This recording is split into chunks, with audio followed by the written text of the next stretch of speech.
Feliz día, feliz noche, feliz tarde, donde te encuentres. Estamos hoy en domingo de Live con María José, el encuentro sumamente especial y un tema de categoría, un tema en donde vamos a hablar del manejo del duelo de los padres ante el diagnóstico de un hijo. Quien te está hablando en este momento es María José Soares Nóbrega. Soy terapeuta, soy especialista en el autismo, soy también especialista en el TDAH y me uno a ti a tocarte esta ventanita para hablar de un tema tan interesante como es el duelo de los padres ante el diagnóstico de un hijo en donde hay una capacidad particular que hay que hablar, alguna necesidad especial que hay que hablar y sobre todo encontrar a un ser muy diferente pero con características especiales. El tema, por tanto, del día de hoy, estamos aquí en Domingo de Live con María José y allí tenemos a una gran invitada, la cual ya está conectada. Tenemos a Joana. Joana nos va a hablar acerca de este duelo, de qué manera podemos nosotros compactar con estas emociones. Hablamos también que cuando los padres reciben un diagnóstico de su hijo, pueden experimentar una cantidad de emociones, las cuales pueden ser el miedo, pueden ser la tristeza, pueden ser la frustración, pueden inclusive llegar hasta ser tan abrumadoras estas emociones que van a repercutir en la parte del manejo de esta nueva emoción en la vida de estos niños. Cabe destacar que también hoy hablaremos acerca de este diagnóstico que se puede presentar ante los padres con una especialista que es Joana González, quien es especialista emocional en familias y de manera individual. Y ella nos va a dar también el engranaje de cuáles son los tipos de emociones y de qué podemos nosotros manejarlos en el duelo. Cabe destacar también en la categoría de que en muchas oportunidades he sido yo ante todo un equipo de decir el diagnóstico ante los padres, que es difícil, pero es mejor para los padres entender un diagnóstico que quedar con emociones inasertivas de no saber qué es lo que está pasando con nuestro hijo. Yo voy a ir colocando aquí el tema del día de hoy, mientras esta gente bonita, ya veo mucha gente bonita por aquí, vamos a ver de dónde se conectan, mientras yo voy colocando aquí el tema, el manejo del duelo. Ok, vamos a ver, Gabriela Prieto, Val González, Angelita Galón, nuestra invitada también, si quiere decirnos dónde está invitada, a Siu también que está allí, el manejo del duelo de los padres ante el...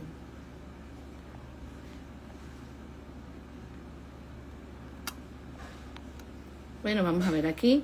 Ya voy a dejar este comentario aquí colocado, ya está fijado. Y bueno, saludos a Gabriela Prieto, a Val González, tenemos a Angelita, tenemos a Joana Sentido, que le vamos a dar ahorita la apertura, a Jejo, tenemos a Alejo también, tenemos a Siu. Y bueno, toda esta gente bonita, cuénteme por ahí, écheme el chisme por ahí de dónde se conectan, por favor, para yo por lo menos sentir una emoción grande, porque nos conectamos la vez pasada con Joana desde muchas latitudes y sobre todo tocamos un aspecto muy importante, la emoción de poder nosotros compartir temas de tanto valor en donde los padres muchas veces quedan con las expectativas, ¿ok? Yo voy a dejar de compartir aquí por un momento y voy a ir a buscar a mi invitada por aquí.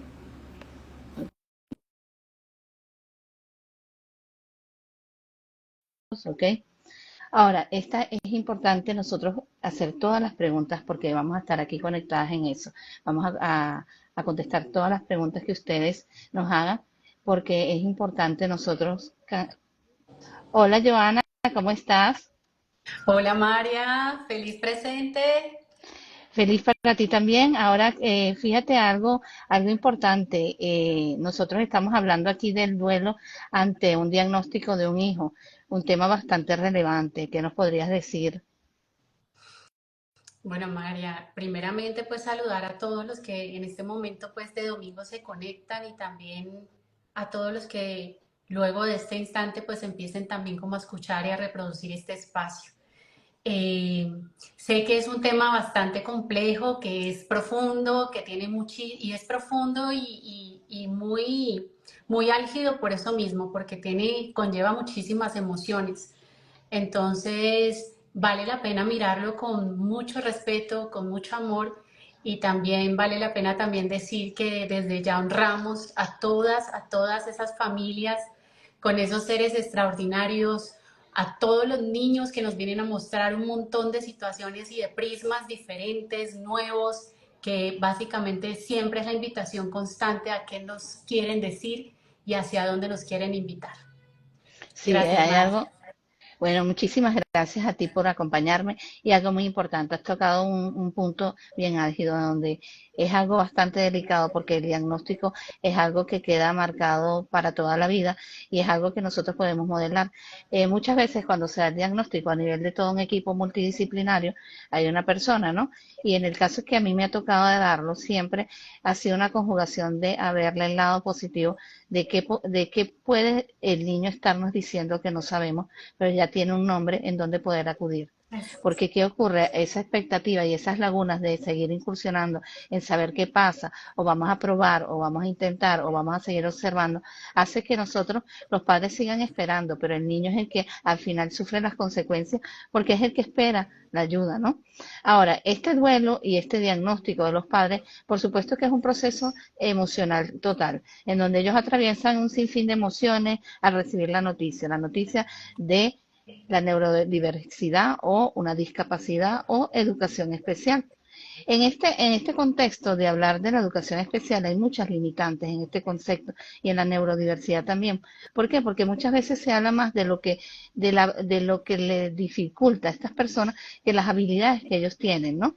¿Qué pasa con esto? El proceso que llamamos y se ha hecho muy a popa, que se llama la inclusión, es algo importante en el caso de este duelo emocional. Y yo lo he vivido así porque nosotros al decir esto, los padres dicen se estancó y realmente no se estancó porque hemos visto muchísima gente con neurodiversidad o muchísima gente que tiene alguna síndrome y ha evolucionado muy bien en en el desempeño de su integración social.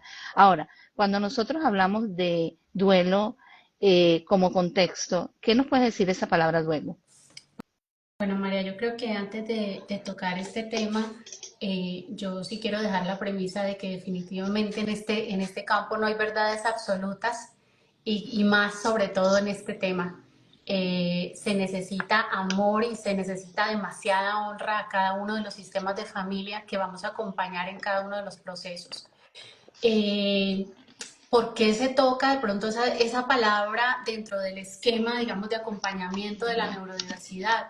Porque es que básicamente cuando inicia este camino, eh, el duelo, ¿qué significa y qué puede significar para ese sistema? Y puntualmente para el padre. El padre, vale la pena de pronto llegar y tener un punto allí de reflexión donde decimos, primeramente, para empezar, María, ¿cómo fui yo como hija en esos primeros años de vida? ¿De qué manera me percibí? ¿Fui vista? ¿Y cómo de pronto sentí que me miraron? ¿Cómo fue también ese esquema de crianza de mi familia dentro del cual decía que un hijo debía ser de una manera y cumplir unos estándares? Y es así como voy creciendo, me hago adulta y también empiezo a tener un estándar y un esquema de cómo aparentemente tiene que ser mi hijo, dentro de qué expectativas empieza como a entrar ese concepto y esa definición de lo que significa. Lo voy a querer de esta manera, quiero que cumpla esta actividad, que pueda llegar a estas metas, quiero que aprenda la diversidad de idiomas, o sea, un montón de expectativas que como padres empezamos a generar desde el mismo momento de la concepción. Pero cuando llega ese bebé, cuando llega ese hijo, cuando llega la noticia, pues ahí es donde nosotros tenemos que decir, ok, ya llega algo diferente a mostrarnos que efectivamente tengo que empezar a duelar. ¿Y qué es duelar dentro de este concepto?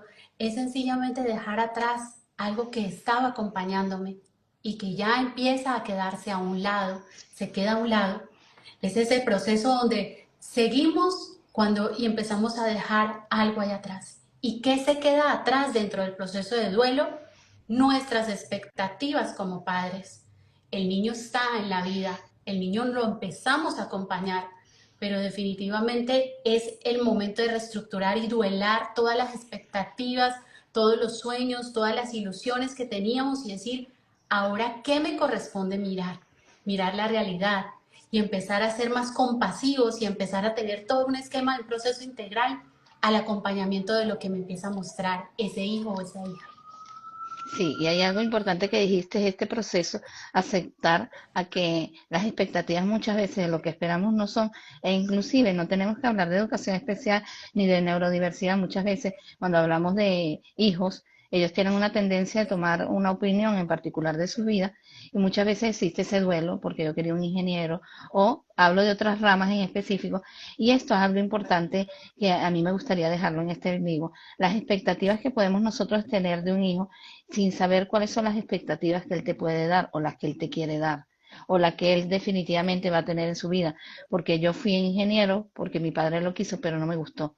Entonces, hablo de este esquema que es un poco diferente al diagnóstico que estamos hablando, pero al hablar de un diagnóstico tenemos que darnos cuenta de que hay el nivel de aceptación y llegar al nivel de aceptación es un proceso bastante complejo porque requiere de una cantidad de etapas, requiere también de una concientización y sobre todo de esta parte de humanizarnos más como padres y entender que nacimos y creamos a un ser vivo con características particulares, pero que lo hace tan auténtico y tan feliz como otro.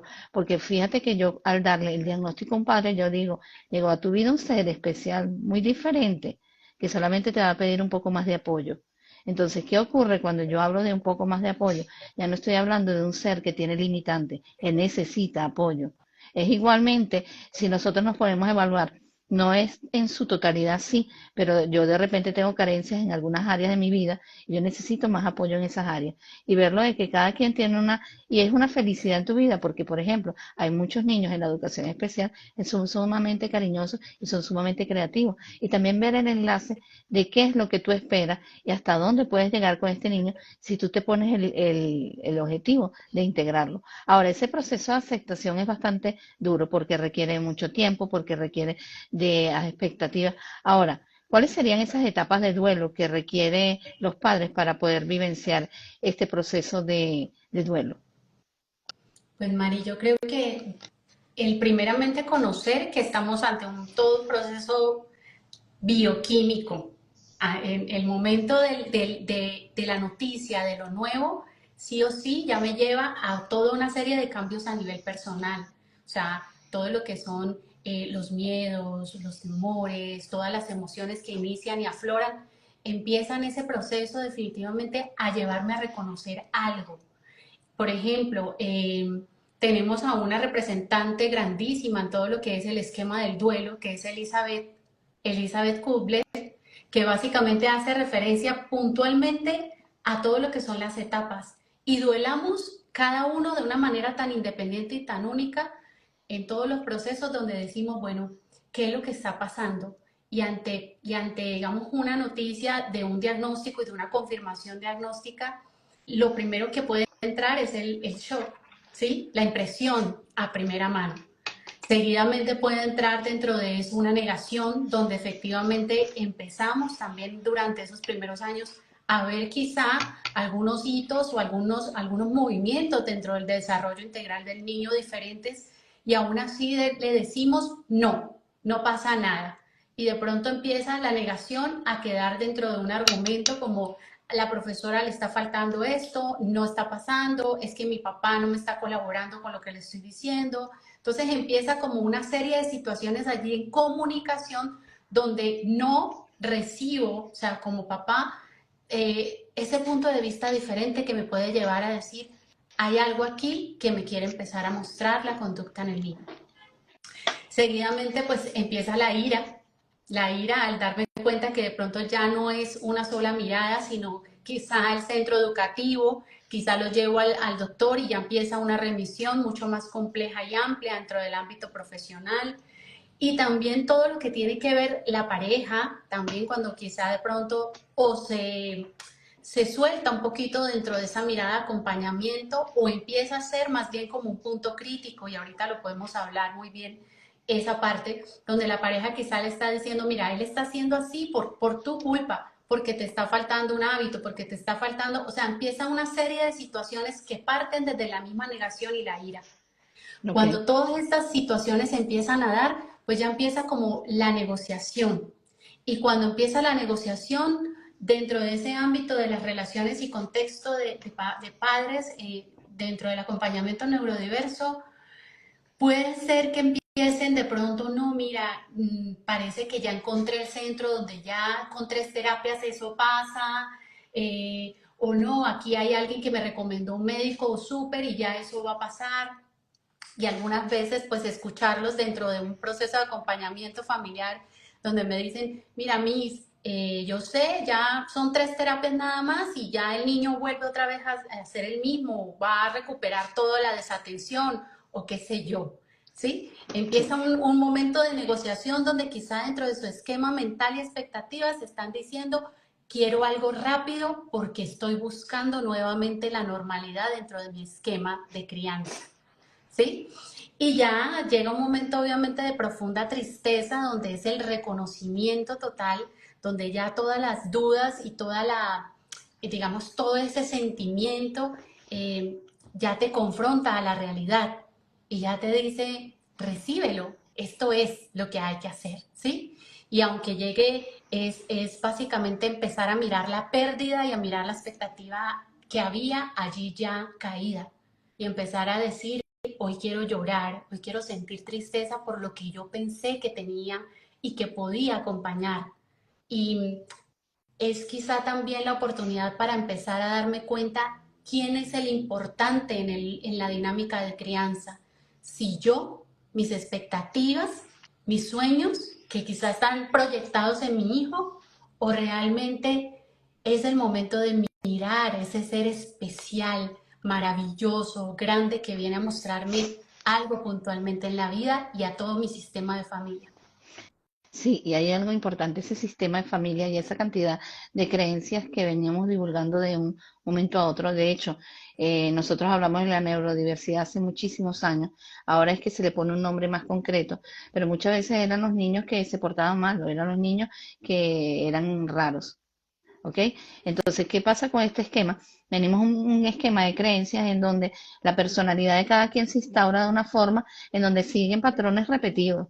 Entonces, ¿qué ocurre? Inclusive es tan difícil este proceso porque también están, yo diría, los factores externos, que también están involucrados en el proceso donde está, por ejemplo, una abuelita en donde dice, no, no le hagas caso, eso se le va a quitar rápido, o va a haber una persona que externamente también te va a dar un apoyo, y las mágicas referencias de que este lo va a curar o este no lo va a curar, cuando tenemos en consideración de que esto es una necesidad que tiene el niño que te lo está pidiendo y como yo bien lo decía, es un niño que te está pidiendo más atención en cuanto a su interacción, más atención en cuanto al amor, más atención en que no proceso en dos, sino proceso en tres normas y que ese es mi nivel de aprendizaje, ese es mi ritmo de aprendizaje.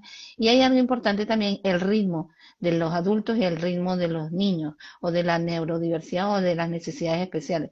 Yo tengo un ritmo particular y yo no le puedo exigir a una hija o un hijo que trabaje al mismo ritmo que yo porque somos diferentes. E inclusive en estados de, vamos a llamarlo así, que no exista neurodiversidad, que no existe estándar de la educación especial, cada quien tiene un ritmo. Pero ¿qué pasa con esto? Somos nosotros los padres que al recibir un diagnóstico etiquetamos de una manera más fuerte porque nos cuesta llegar a este proceso de aceptación.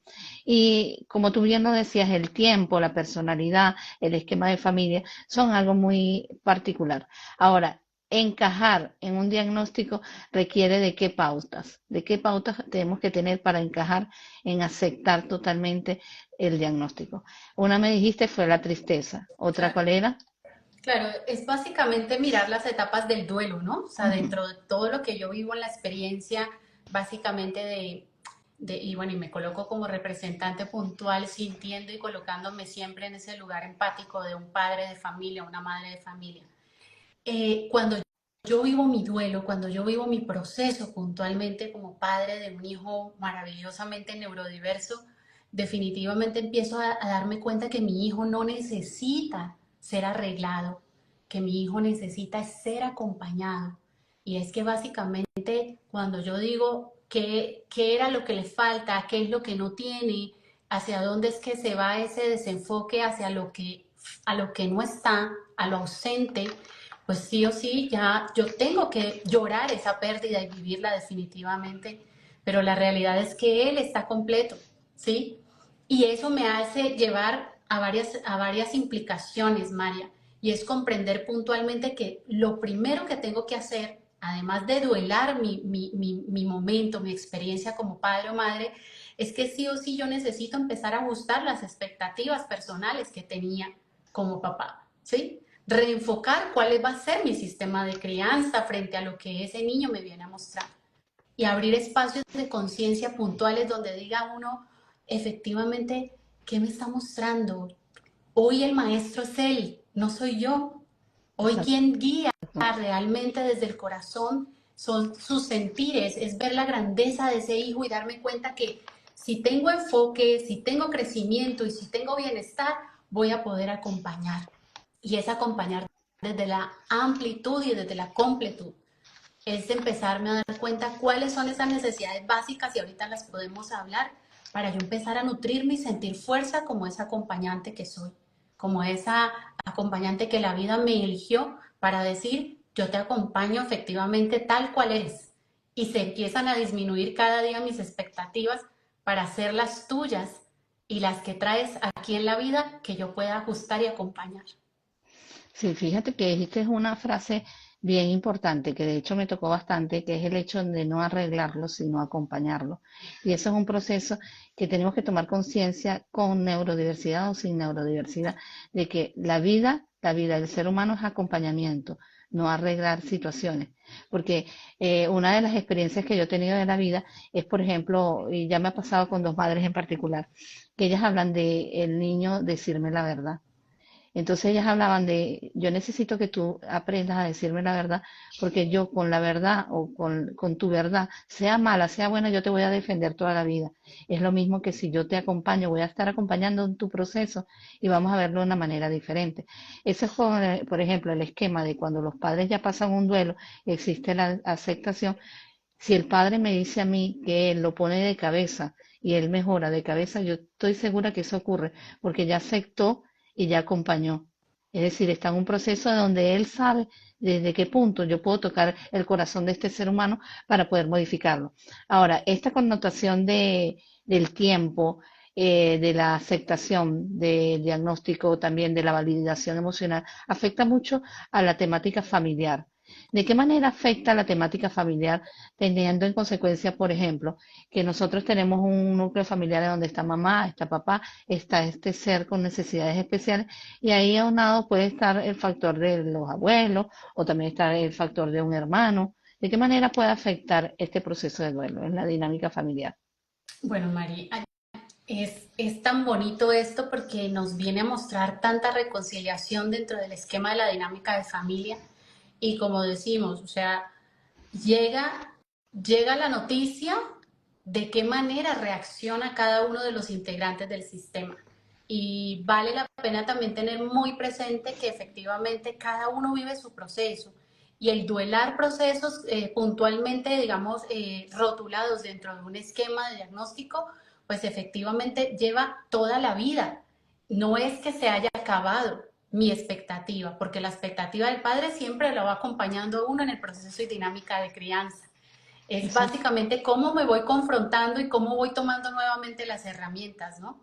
Y es el ejemplo concreto de lo neurodiversos que somos dentro del sistema de familia. Cómo reaccionamos y cada uno de qué manera asume un pensamiento autónomo frente a la situación que se ha presentado. Y como dices tú, Mario, hoy lo estamos hablando desde la parte neurodiversa, pero es básicamente absolutamente todos entramos allí. Todos, absolutamente todos entramos dentro de la neurodiversidad definitivamente hoy día. Y si hablamos de cómo afecta, pues efectivamente de manera global y total. ¿Por qué? Porque es que nos viene a mostrar efectivamente algo nuevo. Nos viene a decir, si aquí había esta situación y esta mirada frente a todo lo que tiene que ver un programa completo de lo que significa un hijo, y una crianza, unos padres, una familia, ahora me viene a mostrar algo totalmente diferente que sí o sí le empieza a permitir a ese sistema de familia empezar a buscar capacidades diferentes, empezar a tener creatividad y a sacar todas esas capacidades que quizás estaban escondidas para decir, hoy vemos lo diferente con amor, hoy lo vemos no desde el miedo, sino lo empezamos a ver como desde el valor, y desde un amor profundo a lo que significa y al respeto de lo que de lo que este ser y esta persona me viene a mostrar. Sí, y hay algo importante que a mí siempre me ha llamado la atención, es que yo, por ejemplo, yo puedo tener un aula en donde hayan dos niños, voy a nombrar por decirlo así, dos niños o con TDAH o de repente dos síndromes de Down o tengo de repente dos niños con autismo y esos dos niños, a pesar de tener la misma etiología, van a ser diferentes. Ahora, ¿qué pasa? ¿Qué pasa con esto? Nosotros tenemos una cantidad de niños e inclusive tú puedes tener tu hijo, yo puedo tener mi hijo y son totalmente diferentes, pero son del mismo género. Ahora, ¿qué ocurre con estos seres que reciben el duelo, esta familia que recibe el duelo? En el momento, por supuesto, es un shock emocional muy fuerte, pero que requieren llegar a la aceptación. Para llegar a la aceptación tiene que haber una valoración emocional, tiene también que haber un grupo de apoyo y algo terapia psicológica y autocuidado. También hay unas expectativas en donde el padre apenas recibe el diagnóstico, él va al señor Google y va a buscar cuál es la información del señor Google y resulta ser que el señor Google es muy genérico y mi hijo no tiene esa generalidad, tiene algunos impases de esa generalidad. Entonces, ¿qué pasa con esto? En este proceso de acompañamiento del duelo es importante sobre todo estos grupos de apoyo, en donde yo puedo hablar con esta madre que ya está más consciente, otra que está en el proceso y darnos cuenta de cuál es cómo yo lo viví, cómo yo lo digerí, cómo yo lo mastiqué, cómo yo lo tragué, cómo yo lo viví. Definitivamente son experiencias que solamente lo puede tener la familia como tal.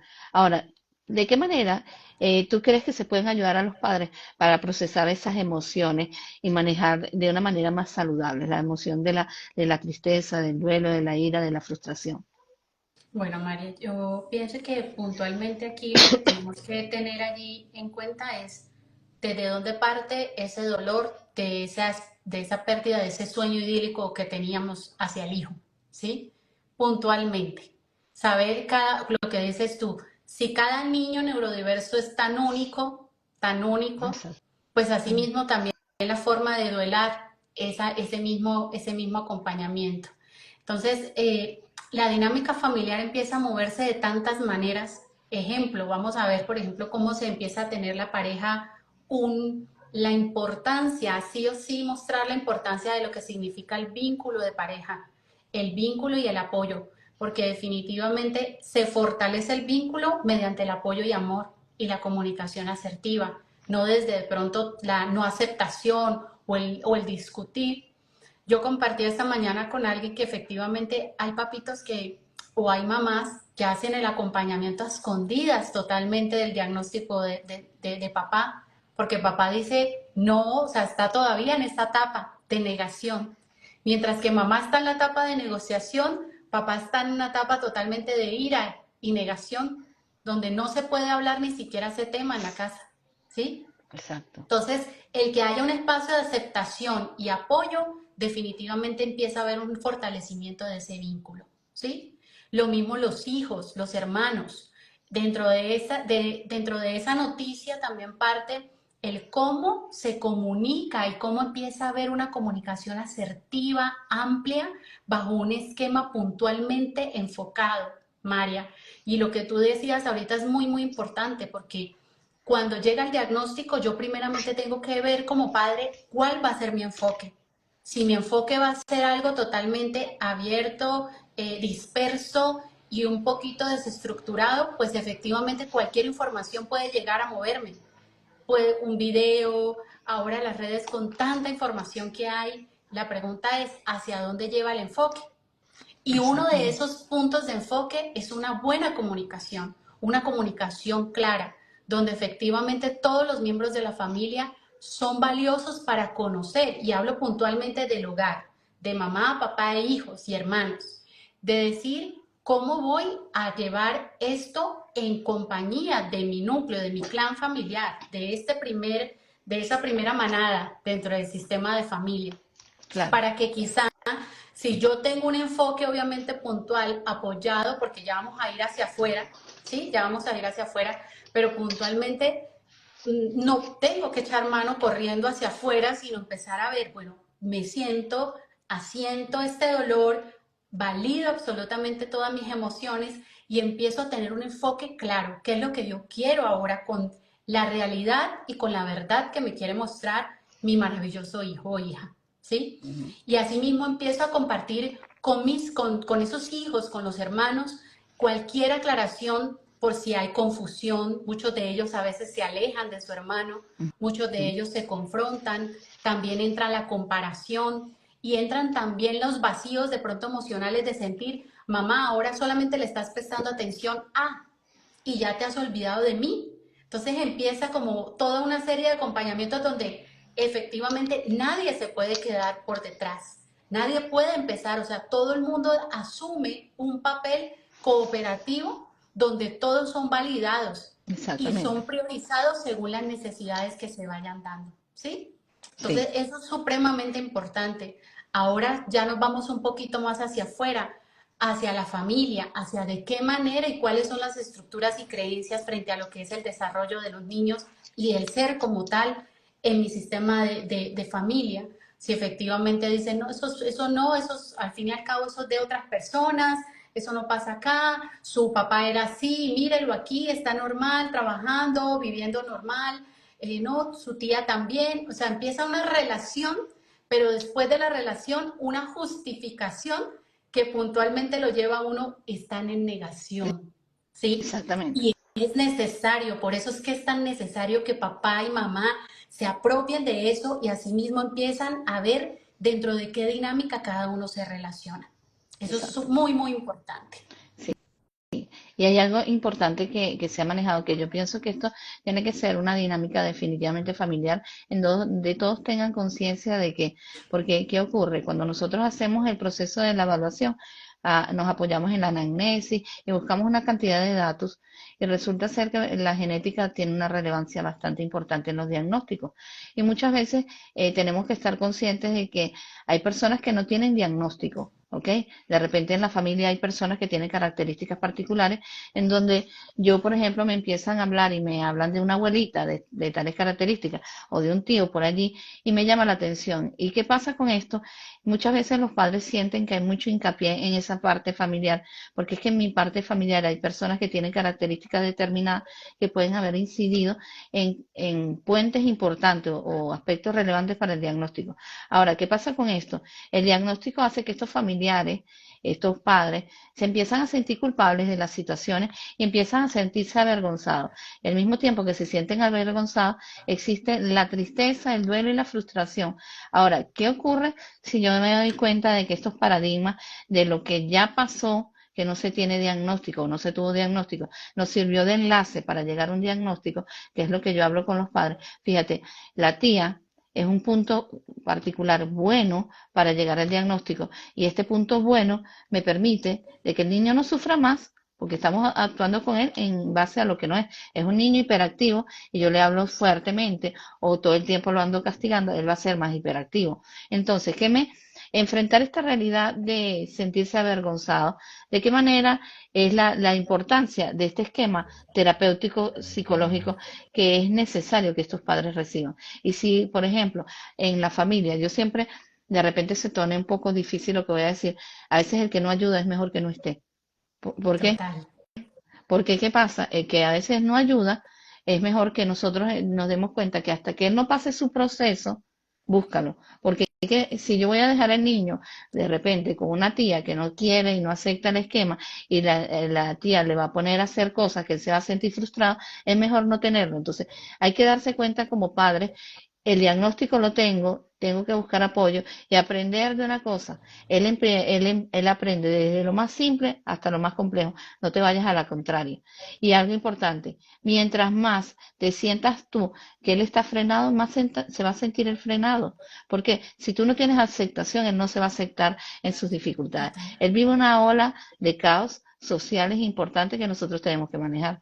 Ahora, ¿qué pasa con esta vergüenza? Y esta vergüenza trae una connotación importante de que no queremos mostrar al niño. El niño no va a salir a la realidad. ¿Cómo afecta y cómo es importante el esquema terapéutico en estos padres? Bueno, María, yo puntualmente diría que una de esas, digamos, comportamientos que conlleven a avergonzarse, a escondernos, pues básicamente es comprender que ese padre o esa madre están en una etapa aún de negación y de profundo dolor, ¿no? Entonces, el saber que efectivamente están allí y nosotros hoy, a través de este diálogo amoroso, decirles, hay más camino afuera, ¿sí?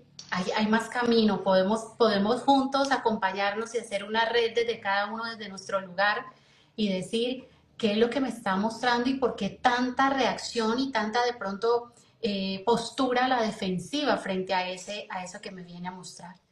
Cuando yo ya empiezo a tener una oportunidad de, ok, darle la bienvenida al concepto diagnóstico, pero colocarlo a un lado definitivamente también es importante.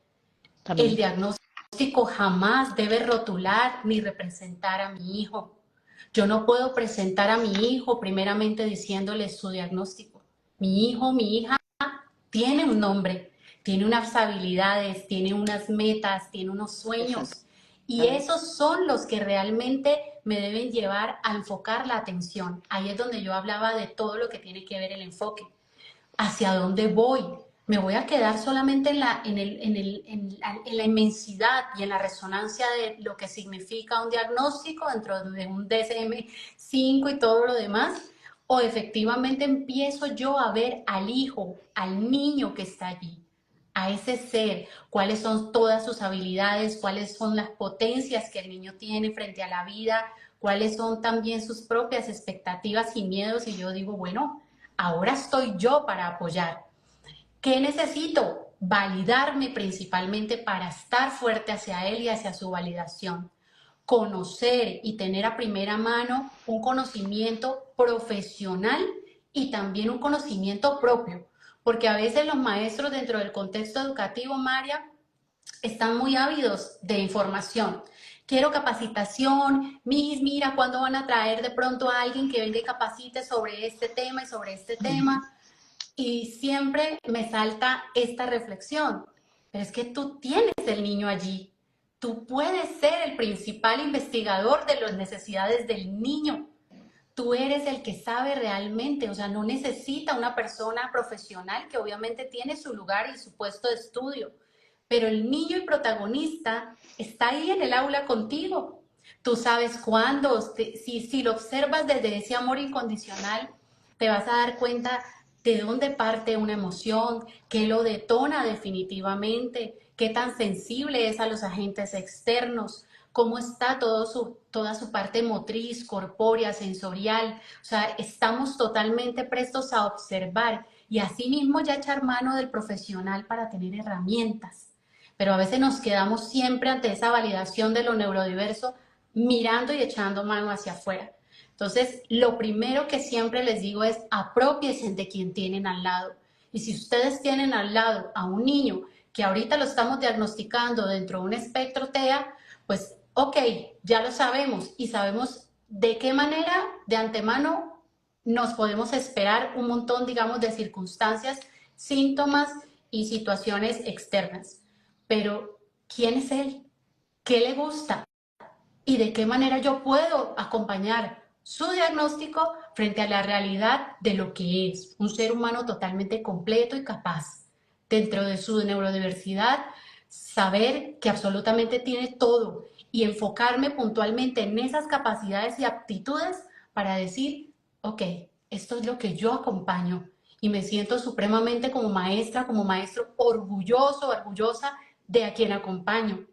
Valido la fuerza que tiene mamá y papá todos los días de levantarse con 3 hijos más y decirle sí a la vida, a este niño que cada día viene a mostrar situaciones diferentes, viene a mostrar que nos reenfoquemos nuevamente, en que vivamos en el aquí y en el ahora, María, porque siempre la crianza y el modelo de crianza está, lo que decías ahorita, el miedo y qué dirán y yo qué voy a decir, pero entonces, no, mejor no, no lo voy a llevar. O sea, empiezo le doy enfoque a los miedos que están estructurados de un esquema pasado.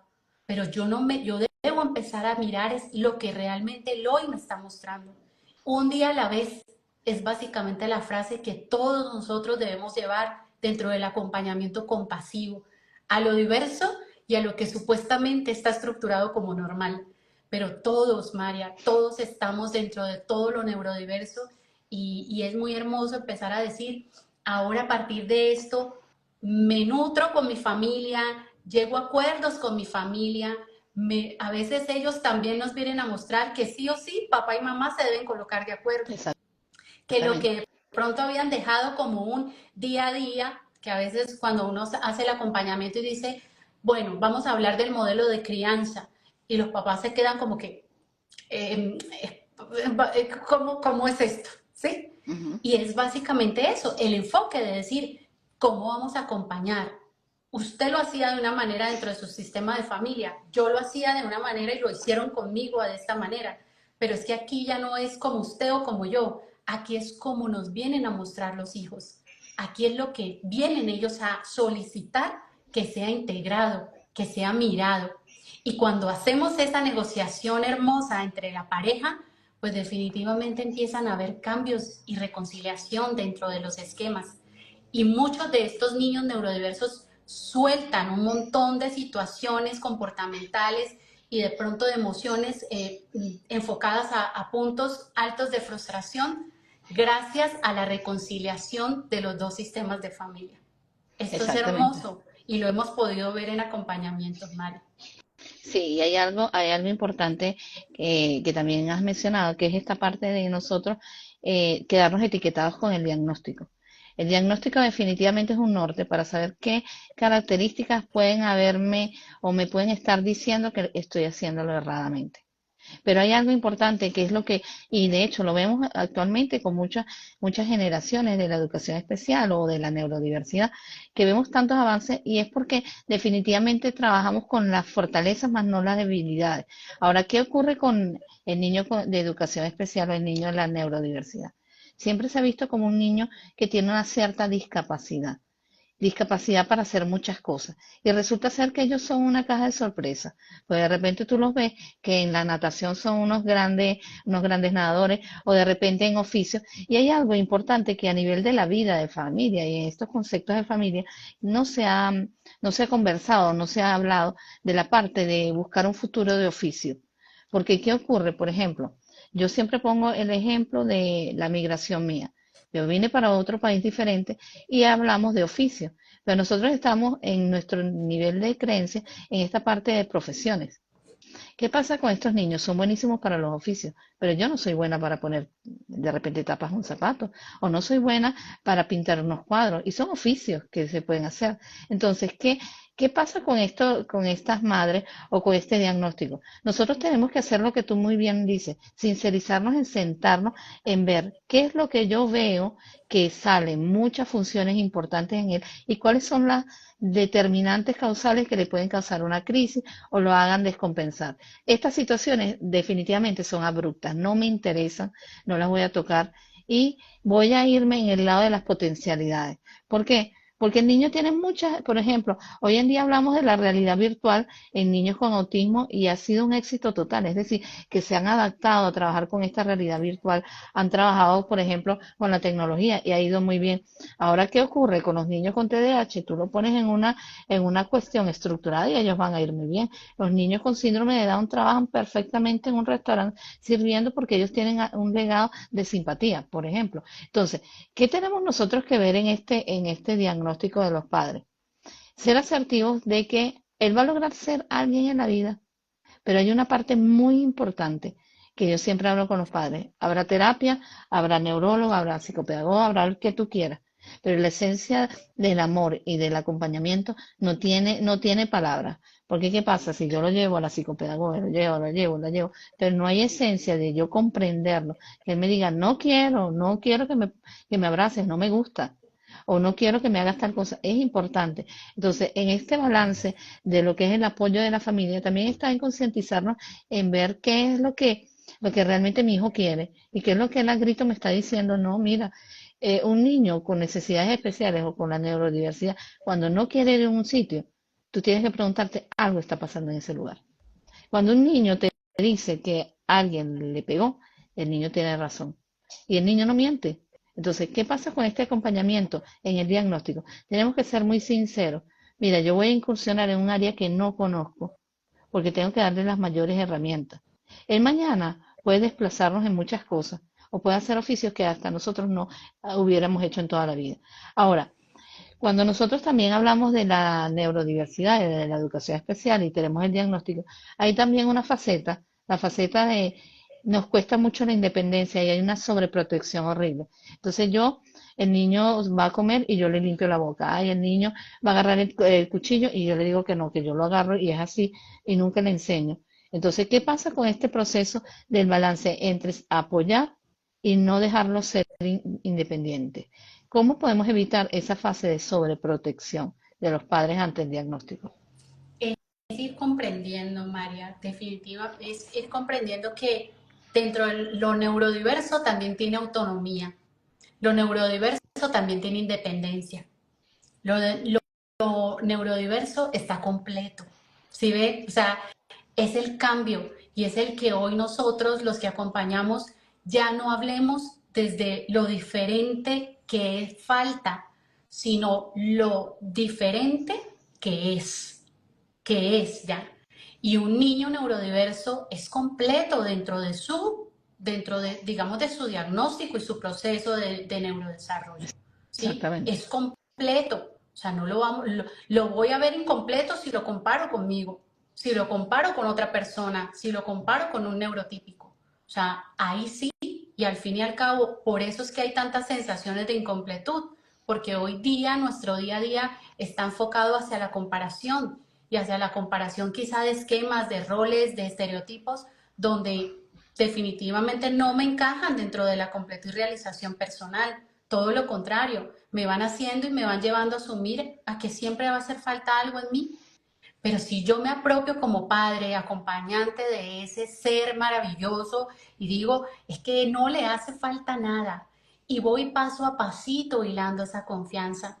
María, es tan hermoso comprender hoy día que desde que empieza el proceso para confirmar un diagnóstico, también es importante tomar con benevolencia y amor a los padres, También. acompañarlos con amor, empezarles a mostrar que este es el momento crucial donde así como todo niño dentro de sus 7 primeros años son ese algodón que necesita ser cuidado, ese ser que necesita ser nutrido, mirado con respeto, mirado con amor, mirado desde cero expectativas y lentes del miedo, de inseguridades, de temores, y que eso me permita a mí verlo desde esa completud. Regalarle espacios donde yo le voy dando esos hilos de confianza, cada uno desde su experiencia, ¿sí? Preguntando y haciendo conforme van creciendo, haciendo posibles roles. Muchas veces me gusta mucho trabajarlo con ellos desde el esquema de muñecos o dibujos donde ellos se despersonalizan y ven de pronto al personaje y dicen, bueno, ¿qué haría este muñequito si le pasara esto? ¿Qué decisión tomaría si el amigo le pide que haga esto? ¿Qué decisión tomaría? ¿Sería bueno sería, o no sería de pronto lo más viable allí en ese momento? El acompañarle a que él asuma roles paso a paso, el darle espacios para que él también se defienda, para que él empiece a representar su autonomía y poco a poco también se vaya dando ese espacio de confianza. Ahorita también está muy válido y también entra como dentro de todo lo que es el esquema que se empieza a volver como se me escapa esa palabra, María, cuando se genera esa polémica de si es viable, si no es viable dentro del acompañamiento, y es puntualmente cuando el niño requiere o desde muy temprano le colocan maestra de apoyo o lo que se llamaba también maestra sombra. Entonces se dice, efectivamente, no requiere el apoyo, pero ¿desde dónde va ese apoyo? Desde el limitar, desde el hacerle sentir que no está completo y necesita a alguien que le diga qué hacer, o efectivamente brindo un acompañamiento desde donde no me sienta más que una sombra, pero le nutra más que el propio ser y le brinde a él la confianza total y le diga, todo lo puedes hacer tú, a no esa persona que está diciéndole qué hacer, qué no hacer, venga, le hago venga, escribo, ¿sí? Exactamente. Y empieza de pronto ese niño que requirió, quizá de pronto dentro de su proceso, sus 5 primeros años, pero que resulta que de 6 a 10 o 12 años, esa maestra se empieza a convertir en el apoyo del temor de los padres. y no de la necesidad puntual de los niños. Si no empieza la mamá a decir, porfa, déjenmela ahí, que se quede ahí mirando cómo le ayuda a hacer la tarea, que se quede ahí mirando cómo hace su Sí, pero exposición. tú sabes que, Joana, hay algo que me llama mucho la atención y yo pienso que es muy importante, que no recuerdo cuándo fue que lo escuché, pero yo lo escuché en estos días, que era que toda persona que asiste a un niño o asiste a un adolescente tiene que ir con el mensaje del amor, definitivamente. Porque, ¿qué pasa? Mi hijo va a pasar por la casa de Joana y Joana tiene que dejarle una semilla. Y yo pienso que ahí es cuando venimos a darnos cuenta si el esquema del profesional está siendo lo más lógico o si mamá está buscando a alguien que le resuelva problemas y no se ha dado cuenta que está resolviendo y saliendo de situaciones, pero al final no es lo más aceptable. Ahora, ¿qué ocurre, por ejemplo, en el esquema del trabajo individualizado que yo puedo llevar, por ejemplo, con un niño? Yo siempre empiezo de lo más rudimentario hasta lo más complejo, que es lo que me va a permitir a mí tomar conciencia de que, ajá, sí se está haciendo. Ahora, los padres muchas veces tienen este proceso en donde, por supuesto, hay una cantidad de dudas, hay características que las he leído, más no las comprendo, no entiendo cómo darle la vuelta al niño. El niño de repente empieza a lanzar objetos y no sé por qué pasa esto. Y de repente hay un desgaste sensorial o de repente hay un desgaste, hay una cantidad de normas, por lo menos en el TDAH, o por ejemplo en el síndrome de Down yo le exijo que sea más rápido y ellos son un poco más demorados en las actividades. ¿Qué pasa con esto? Los padres, por supuesto, solicitan la ayuda de los especialistas. Ahora, yo quisiera que nos dijeras aquí, luego del diagnóstico, darnos cuenta de que estamos en el proceso iniciado de conocer a un ser humano diferente con características maravillosas, pero diferentes. ¿Cuál es la importancia de buscar a profesionales, por ejemplo, en el área de psicopedagogía, en el área de psicología, terapeutas emocionales, apoyos grupales? Es la puntualidad y la pertinencia que estas personas nos pueden brindar, ¿sí? Porque básicamente si yo voy desde la improvisación, eh, ok, la improvisación me lleva a enfocarme a mirar la realidad mía, de mi contexto familiar y de mi hijo, pero necesito esa red de apoyo profesional que ya sabe puntualmente desde cada uno, desde su ámbito, Exacto. el acompañamiento idóneo para esas necesidades puntuales de mi hijo, para esas necesidades puntuales de mi persona como padre, como madre, ¿sí? De las necesidades que se han generado y se han disparado allí en la dinámica familiar y de hogar, entre lo que es la importancia y validación emocional de cada uno de los integrantes. La sobrerecarga también es muy importante, María, tocarla en este enfoque, porque si una madre está duelando, mientras ese proceso de duelo lo está llevando a cabo, muchas veces en una fase de profunda tristeza empieza a asumir un montón de roles de más y la ahogan y la agotan emocionalmente. Entonces necesita esa persona idónea para que le ayude a gestionar cada situación y cada esquema de pensamiento y pueda tener la comunicación más asertiva frente a eso. Es importantísimo tener ese equipo porque vamos empezando como a hacer esa red para afuera, cada vez se va Ujú. haciendo más hacia afuera y más frondosa, no frente al miedo, sino a la seguridad, no frente al temor, sino hacia la verdad. Y cuando yo hablo desde la verdad de mi ser, de ese hijo maravilloso que puedo tener y que está al servicio de la vida, me regala fuerza para ir hacia lo diferente, hacia las personas y decir, él es mi hijo y es maravilloso y tiene estas habilidades y puede con esto y todo lo que de pronto la vida le siga enseñando y le siga mostrando.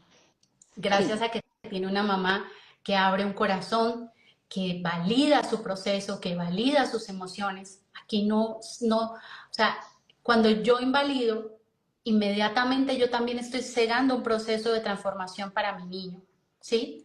Y eso pasa exactamente. mucho, María, cuando estoy en el acompañamiento, invalido mi emoción como figura parental, pero sí quiero que le validen la emoción la maestra. Sí quiero que valide la emoción un terapeuta que llegó y me dijo 3 verdades que me dolieron en el alma y de una vez los confronté, coloqué a mi hijo frente a ese profesional. Pero ellos no me están haciendo más que una resonancia a lo que yo todavía no quiero validar. Ellos me están resonando a lo que yo ya debo mirar con confianza. Y María, ahorita lo dijiste, yo lo escribí esta mañana de esta manera. Y escribí, vamos a prestarle atención a los ecos que no sienten. Y es básicamente eso, en el acompañamiento, cuando yo voy hacia la información de afuera, en la pregunta que me hacías ahorita anteriormente, donde me decías, yo, ¿cómo comunico? Que no sea desde la vergüenza, desde el miedo, desde el temor, es precisamente eso, y ahorita también lo decías, es cómo yo definitivamente no le debo dar significancia a los ecos de esas voces que todavía no han estado en ese lugar, ¿sí? Y que básicamente salen de cualquier tipo de racionamiento y les dice, o sea, dentro del duelar también pueden llegar esos ecos donde dicen, venga, no es para tanto, obvie esto, tómese esto, vaya donde a este lugar, no vaya a este lugar, y empieza una serie de situaciones que lo único que hacen es desorientar toda la estructura emocional. Entonces, Exactamente. el tener en cuenta, como decía, si no suma, pues efectivamente tomo un límite sabio y amoroso frente a esa situación. Cuando yo duelo este proceso, y es que en todos, María, en todos los procesos de pérdida, a veces no solamente perdemos a quien representamos en el duelo, sino también perdemos en el proceso a personas, a los que creíamos amigos que van a estar y en ese momento no van a estar, a personas que de pronto llegan de una manera muy fuerte a confrontarnos cada uno de los sentimientos que empiezan a darse y duele demasiado y me vuelve a conectar con la frustración y con la señora culpa. Pero si la señora culpa yo ya la tengo identificada, me voy a dar cuenta que ese eco exterior no va a llegar otra vez a engancharme con ella, sino todo lo contrario. Me voy a dar cuenta que es algo personal y con todos los neurodiversos elijo lo que me nutre a mí como adulta que soy para darle la mejor condición emocional a mi hijo o a mi hija. Sí, hay algo que a mí me encanta mucho en el trabajo que se hace, por ejemplo, cuando estoy con equipo, es nosotros concientizar ser el niño, definitivamente, ser el niño que es el que tiene el diagnóstico y el que necesita a gritos de que me ayuden. Hay algo importante que es también en ese proceso en donde el padre y la madre están buscando una respuesta o simplemente hay acompañamiento de otras personas que no son las figuras parentales iniciales, también tomar en consideración de que nosotros vamos a dar un diagnóstico sintiendo que somos el niño. ¿Cómo sentiríamos siendo el niño y cómo recibiríamos nosotros el diagnóstico siendo los niños si pudiéramos comprender de qué se trata? Eso es muy importante porque yo de repente estoy ante el niño y empiezo a perder lo que se llama la palabra paciencia y yo empiezo a utilizar herramientas que son aversivas. Y entonces empiezo de repente a hablar de una manera que no es la correspondiente. ¿Qué ocurre con eso? También hay algo importante. Así como el que no va a aportar, si usted no va a aportar en este momento, aléjese del niño, tome agua, váyase a bañar, vaya a hacer cualquier otra cosa. Porque ¿qué pasa? En ese proceso hay un nivel también de desesperación. ¿Por qué? Por el alcance de objetivos viables. Pero el proceso es más lento. Y esto tenemos que darnos cuenta, es más lento, más para sentirlo, más para apreciarlo. Porque ¿qué ocurre? El niño, solamente que me agarre bien el lápiz, no me ha escrito, pero que me agarre bien el lápiz, ya es un proceso importantísimo que tenemos que tomarlo en cuenta. ¿Qué ocurre si yo agarrar el lápiz bien con él, yo le hago una gran fiesta y él ve que ya tiene motivación para agarrar el lápiz y ya empieza a hacer un rasgo? Hay algo muy importante, la parte ética como padres, porque somos los que estamos educando y también tenemos que darnos cuenta que ellos tienen unos derechos y tienen también un ritmo neurológico particular. Nosotros tenemos que tomar en cuenta el derecho que ellos tienen, el ser consecuente con ellos. Y una de las cosas es tu hijo, es tu esencia y tiene que haber una parte emocional muy arraigada. ¿Por qué? Porque es diferente e inclusive son niños que llegan a tener impacto a nivel social si nosotros sabemos cómo integrarlo. Ahora, esta parte de que se está atravesando los padres, que al mismo tiempo el niño sabe que hay un diagnóstico que está en camino, porque él sabe que va por un médico, que va a unos especialistas, ¿qué nos podría sugerir al final de nosotros darle el diagnóstico, al mismo tiempo abrazar el diagnóstico y decir que fue lo mejor que pudo haber pasado, porque tenemos una luz después del túnel que nos puede orientar, ayudar al niño? ¿Cómo poder abrazar a estos padres y a este niño a que sí se pueden lograr éxitos en ellos? Es comprender, María, es invitarles de primera mano a que ya el éxito está en ellos, porque cada uno se ha elegido desde el alma para experimentarse en el proceso de crianza de crianza única. Vamos a decirle de esa manera más que diferente, de crianza única, donde, donde le dice, donde mamá necesita experimentarse de muchas maneras y no precisamente desde sus raíces, desde el validar ese, ahora lo hablábamos también en la importancia de ese autocuidado que significa, si necesito mi espacio sola, lo tengo que priorizar también. Si ahorita es una necesidad, o sea, pero cuando no hay estructura, cuando no hay enfoque, cualquier cosa pasa y por eso es que a veces el acompañamiento cae como una ola, ¿no, Mari? O sea, Exactamente. porque de pronto se echa mano, o sea, se cree que con solamente hacer ciertas cosas y de manera, digamos, aleatoria, pues vamos a tener resultados. Y sí, pero también no. Este proceso no es lineal y este proceso lo único que nos lleva es a reinventarnos en el día a día. ¿Cuál sería esa invitación? A ir entretejiendo, a regalar confianza, al dar un reconocimiento grande, María. Estamos ante maestros que no están, que están todavía en una etapa de negación en el aula de clase con los niños Exactamente. neurodiversos, ¿sí? Estamos en contextos educativos donde precisamente es difícil. ¿Por qué? Por la misma cantidad de estudiantes en un aula, por el mismo currículo y tramitología que conlleva un maestro día a día, por, por la mirada ética y profesional del maestro también frente a lo que significa un diagnóstico de un niño. Y nos damos cuenta que un promedio actual son 5 o 6 niños diagnosticados en un aula, de aproximadamente 20 a 25 niños, y efectivamente con otros al margen o proceso de diagnóstico.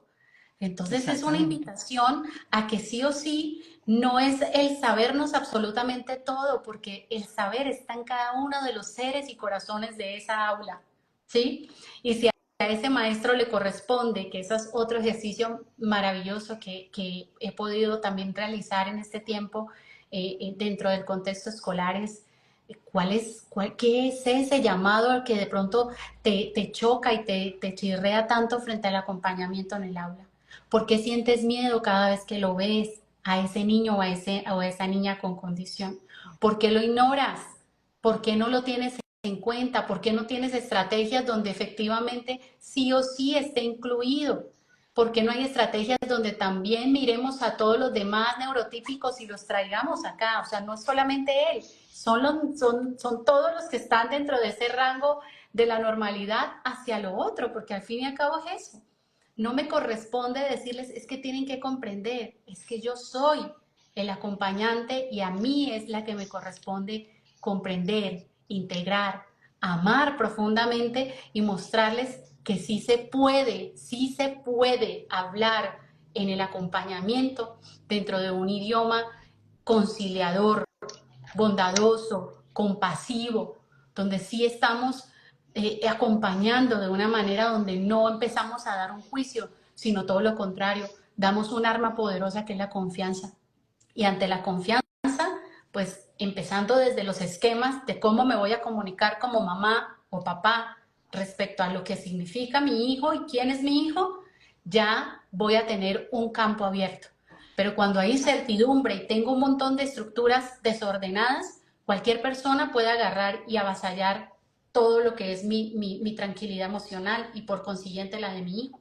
Si llega cualquier persona a decirme un montón de especificaciones, de conceptos, prejuicios y miedos, que son los ecos que ahorita hablaba yo, los ecos del que no siente.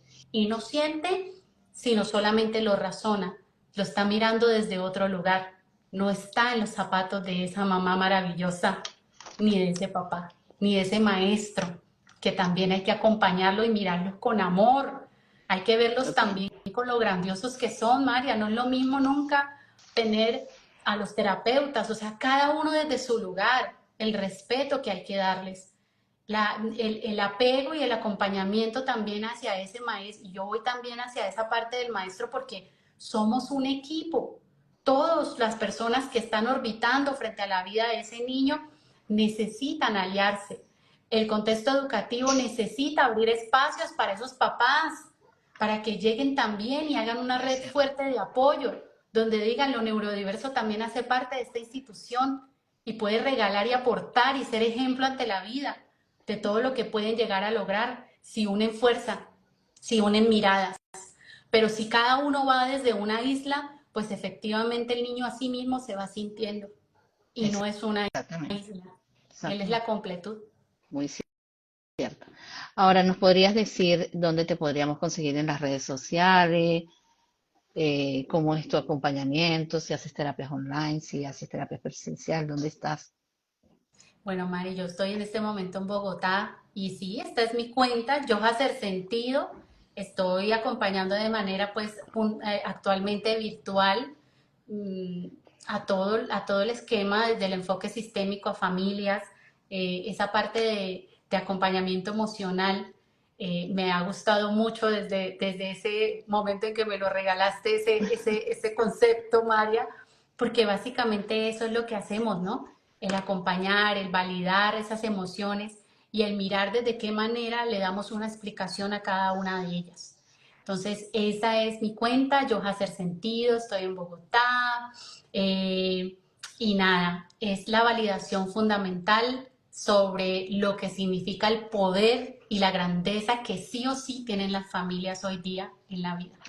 Exactamente. ¿Tú podrías escribir ahí en el comentario cómo se llama la red social mientras yo voy cerrando el live? Claro que sí. El duelo de un diagnóstico en unos padres, el duelo de un diagnóstico ante la respuesta de un hijo. Es algo importante nosotros tomar en consideración que es un proceso bastante difícil, es un proceso lleno de un torrente de emociones en donde es necesario darse cuenta de que no vamos a arreglar al niño, sino lo vamos a acompañar y que tenemos que entender definitivamente que hay una fase importante. Tú como padre o como madre también necesitas los espacios como mujer, como pareja y como madre. También debes buscar esos espacios para poder llevar el proceso de una manera más asertiva.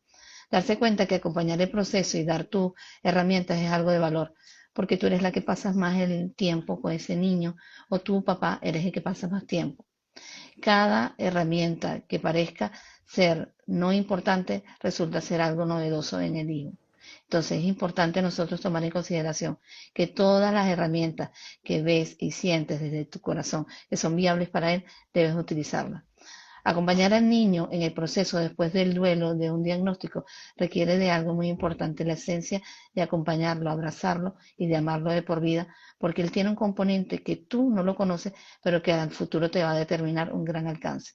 No solamente podemos ver la perspectiva de un niño soñado, sino de un niño creado. Así que crea al hijo que quieres con las condiciones de ser amado y ser feliz ante la vida.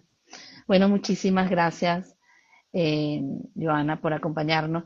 Muchísimas gracias a las personas que se conectaron, a Zumba Coimbra, tenemos a Monto, tenemos a tanta gente bonita que se conectó, a Loli también. Y quiero que sepan algo. Si este video les fue de gran interés, es importante que lo puedan compartir para que aquellas personas que están pasando por este proceso puedan verlo y puedan digerir algunas cápsulas emocionales que son necesarias, y a veces es necesario nosotros saberlo. Por tanto, ustedes son los protagonistas de este espacio, así que se hace viable este canal como tal, gracias a ustedes y gracias a todos los aportes que puedan dar. Muchísimas gracias, Joana. Es una mujer maravillosa, tienen que seguirla en su perfil. Y sé que ella tiene muchas herramientas valiosas. Un gran y fuerte abrazo para todos, que tengan un domingo fabuloso y que Dios la acompañe en su camino. Muchísimas gracias, María José Gracias Suárez. a ti, María. Un abrazo. Chao.